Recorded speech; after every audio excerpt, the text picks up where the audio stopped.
Uh-oh. Karen's snoring is louder than a sawmill. You find it very loud and very distracting. You don't sleep a wink. Everyone is now up and awake in the cabin. You hear the front door open and quickly slam shut. Anatoly sounds petrified. What? Okay, everyone's here. I looked out the door and we're completely surrounded by floodwaters. Looks like sailors take warning was more appropriate for today. Maybe it'll clear up tomorrow? Oh, you can't steal Big Guy's optimism, Karin. Why the hell not? That's all he has going for him. Ugh, he's also good at chopping wood, though. Knock it off, you two. Mariah, do you think it'll clear up tomorrow? I give it a 27% chance of it clearing up tomorrow. Based on what? I was bored stiff, so I read a book on local precipitation levels for the last 20 years in the living room. Sounds like you're stealing Anatoly's thunder. Anatoly, you're a book nerd, right? Why didn't you read it? Yeah, good at making past the cover. Is that right?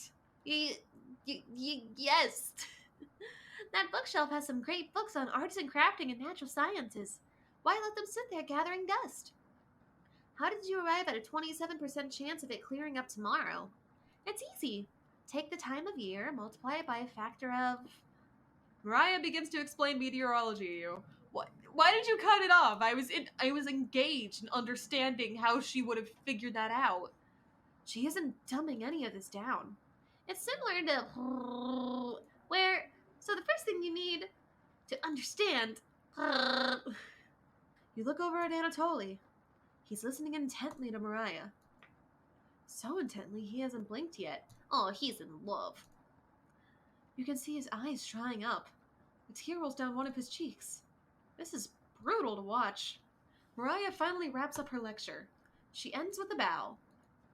Why? Nobody claps. Tough crowd. Wow. Mariah, that was awe-inspiring. You lost me a few minutes in, but it's okay. I didn't understand a word of it. Anatoly turns to you. Anyway, there's no telling how long this will last. We can't leave the cabin until these floodwaters stop. I know our food situation is a little tight, but I know you'll make the right decisions. I believe in you. Me too. Mariah, can you please stop with that face? It's creeping me out. It looks like we have enough leftover berries for more bread and raspberry jam. I'll pass on the jam. Just give me more crusty bread. Everyone laughs except for you. With everyone stranded in the cabin, you need to keep everyone fed and happy. You sneak out to the kitchen while everyone's still talking. You get out some crusty bread and get to work making some more jam. With the kitchen to yourself, you decide to check in on the chompettes. Hello! Don't worry, as leader of the chompettes, I'll make sure none of the humans know about us. That big guy would try eating me like an apple, so definitely don't tell him about us. Potato is silent. I don't like you. It's fucking ominous. Are your plans going alright? Oh, I'm sorry. He has a fucking deep voice because, of course, the tiny bread does. Got another cornbread classic for you. Did you hear about the bread maker's bakery burning down? No? Her business is now toast. What the fuck is this demonic shit? That one's been done to death. You know how raspberry and milk were introduced? No. Raspberry milkshake. You let out an audible groan. The cornbread tasted that one. Who the fuck is this cornbread? No, we can entire day thinking about that terrible pun. It was well worth the time and effort, Raspberry. Maybe you'll win the annual Chompet Comedy Competition this year? Of course! Not while I'm here. Looks like a stage here. Isn't that every year, bread?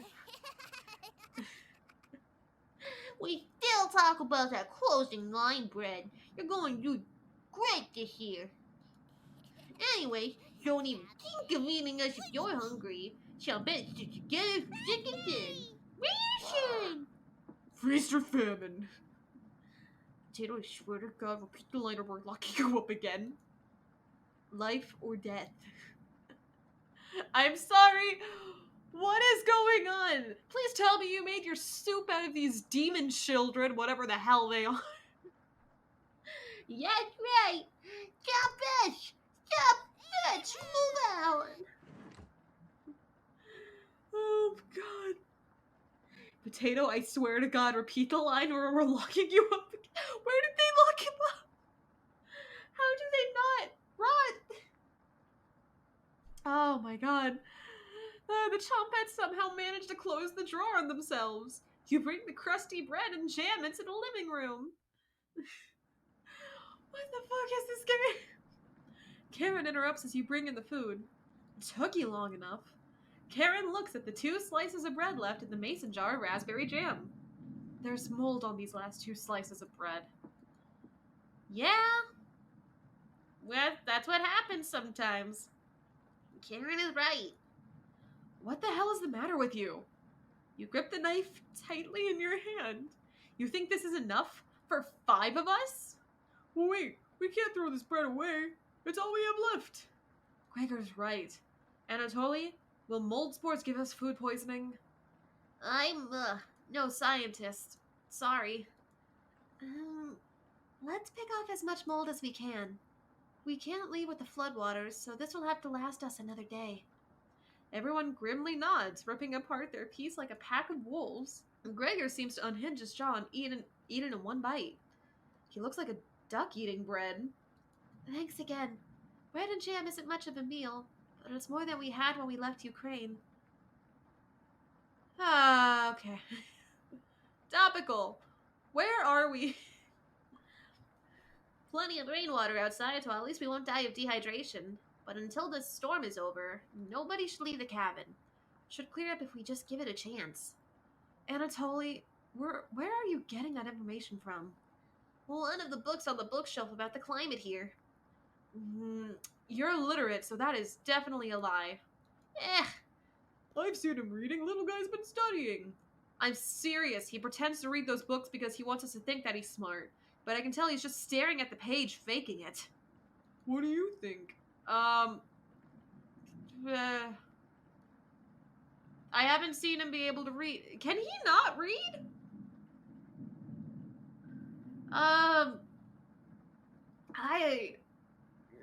He's been reading books, right? No. He's supposed to be a smart one. You didn't read the books. Mariah did. I don't think he can read. Yeah. You're funny. I keep pretending with those books, Anatoly. Brutal, Karin. I found an old picture book in the living room, Anatoly. Let me know if you want it for small fry. Karin! Oh, God. Do not smile at me. I guess let's call it a day. Yeah, sure. Okay. Everyone shuffles off to their sleeping areas. 6 minutes later. Why 6 minutes? I'm glad you called out Anatoly's bluff. You continue to impress. It's a shame Anatoly is sleeping in the same bedroom. I should have never let him be the one to share with me. But what if it was just me and you?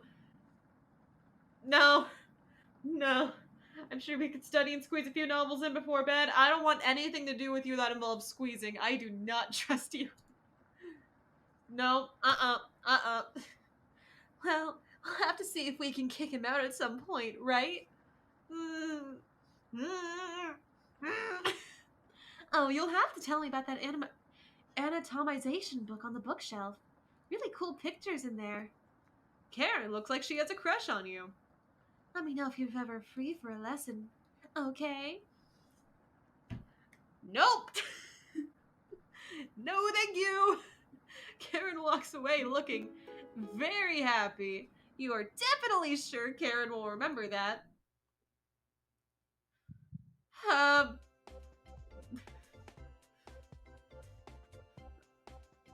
I fear for my life right now. But I gotta dance. Something bad's gonna happen if I don't dance. It's only gonna be worse. Okay, you get ready for bed and put a blanket on.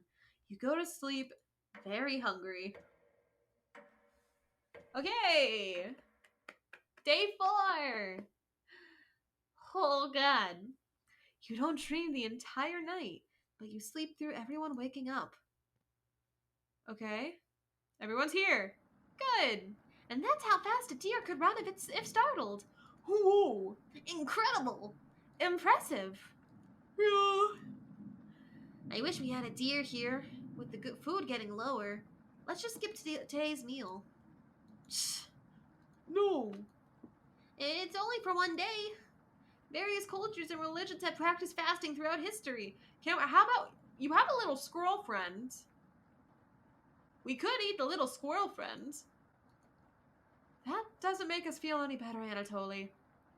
What options do we have? Our food wasn't rationed properly. Apparently, that's all my fault. Whoops. Anatoly leaves mumbling to himself. So passive-aggressive of him. Everyone goes to a separate area. Karin in the bedroom, Gregor in the living room, Mariah in the kitchen, and Anatoly in the bathroom. Who do I want to speak to? You know what? Let's go talk with Anatoly. I feel like I should apologize for calling him out, even though I totally was right to. Eek! I'm done using the bathroom. Sorry, must have been daydreaming. Anatoly looks at you oddly. Do you ever daydream? Duh. Oh, I'm sorry, what the fuck? I'm sorry. The casual daydreams, rivers of blood, wells filled with entrails, villagers flayed. It's like the Bolton House in Game of Thrones. You bet I do.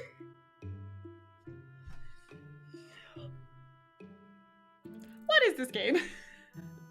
Of course, it's a natural way to fill in the gaps of boredom. And what do you daydream about? Cooking?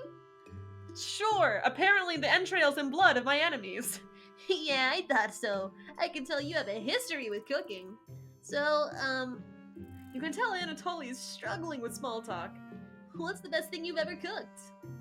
A feast fit for a queen. Ah! Children!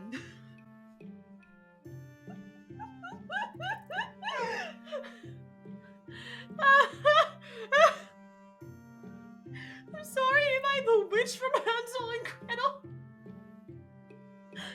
We're just gonna go with the feast fit for a queen. A royal feast, eh?